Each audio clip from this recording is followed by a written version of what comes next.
सुमित्रा एक गृहिणी होती. तिचा नवरा संकेत बँकमध्ये कामाला होता.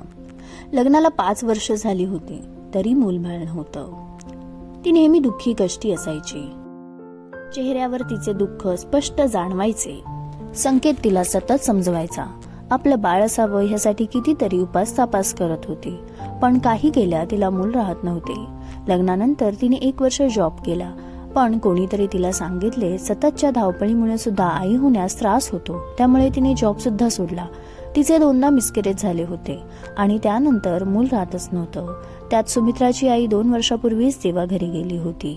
आई होती तोपर्यंत सुमी सर्व सुखदुःख तिला सांगायचे, पण आई गेली आणि अनेक भावना मनातच दबून राहिल्या.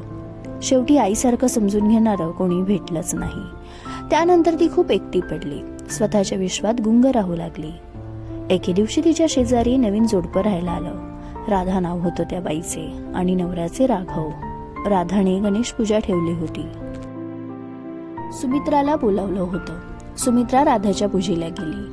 राधाने नवऱ्याची ओळख करून दिली. राधाने घर सुंदर पद्धतीने सुशोभित केलं होतं. राधा मनकवडी होती. तिने सुमित्राला सुमी म्हणून हाक मारली. तसे सुमित्राच्या चेहऱ्यावरचे भाव बदलले आणि डोळे पाणावले, कारण आई गेल्यावर सुमी म्हणून हाक मारणारं कोणीच नव्हतं.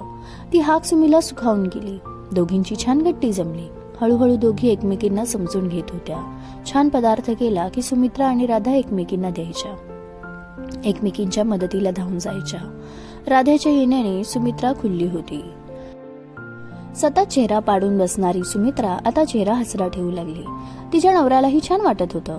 बायको आता पहिल्यासारखी आनंदी राहते आहे. एक दिवस बोलता बोलता सुमित्राने राधाला स्वतःच्या मनातील मूलबाळ नसल्याची खंत बोलून दाखवली.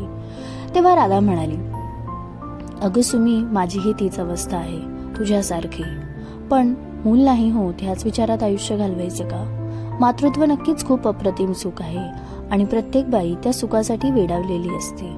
पण काही गोष्टी आपल्या हातात नसतात आणि ज्या गोष्टी आपल्या हातात नसतात त्याचा सतत विचार करून स्वतःला त्रास देणे कितपत योग्य आहे?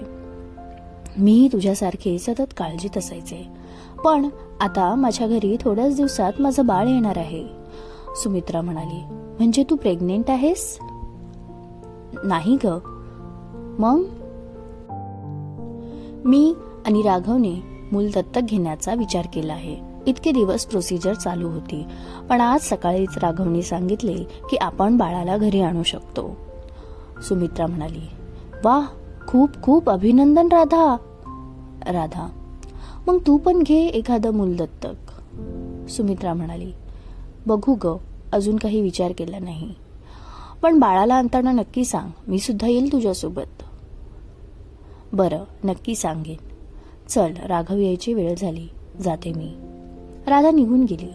सुमित्राला दत्तक घेण्याविषयी संकेत खूप वेळा बोलला होता, पण तिला स्वतःचं बाळ हवं होतं म्हणून ती त्याला नकार देत होती. राधामुळे पुन्हा ती मूल दत्तक घेण्याचा विचार करू लागली.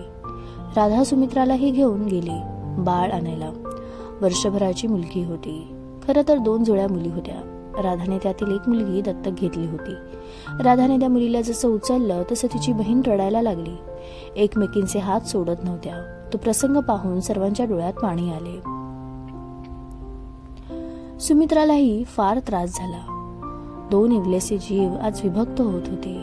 ती घरी आली आणि खूप रडली. सकाळी उठल्यावर तिने नवऱ्याला आपण त्या बहिणीला दत्तक घेऊ, म्हणजे दोन्ही बहिणी नेहमी जवळ जवळ राहतील आणि आपल्याला मुलगी सुद्धा मिळेल असे सांगितले. संकेतला तिची कल्पना फार आवडली. लगेच दोघे अनाथ आश्रमात गेले आणि त्या मुलीला दत्तक घेण्याची प्रोसिजर सुरू केली. थोड्या दिवसाने सुमित्राने मुलीला घरी आणले आणि राधाकडे गेली. दोघी चिमुकल्या एकमेकींना घट्ट बिलगल्या. त्या दोघी बहिणी नेहमीसाठी जवळ आल्या होत्या. ते पाहून राधाचेही डोळे तृप्त झाले. शेवटी जन्म न देताही आई होता येतेच. राधा सुमित्रा आई पण अनुभवत होत्या आणि त्या 2 मुलींनाही आई मिळाली होती. तर आजची कथा कशी वाटली कमेंटमध्ये नक्की सांगा आणि अशाच कथा वाचण्यासाठी चॅनलला सबस्क्राईब करायला विसरू नका. धन्यवाद.